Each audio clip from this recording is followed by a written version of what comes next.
Is stamp duty getting removed? Or is it not? What's going on? At the time of recording this video, it is still to be confirmed what's actually going to happen, but the proposed idea is that buyers, first home buyers, will have an option whether they pay stamp duty or a annual property tax or a forever tax.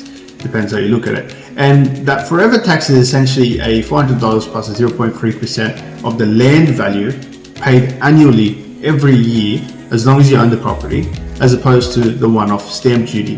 Now, when we've done the quick numbers, a lot of the times it works out better to pay the stamp duty in terms of if you've paid the annual tax over many years, eventually you're going to pay more. However, it may help people get into the market quicker. However, there are also other problems potentially causing a two-tier market in terms of people who are choosing to pay the property tax are going to have that stamp duty, say an extra 25 grand to negotiate with, as opposed to people who don't.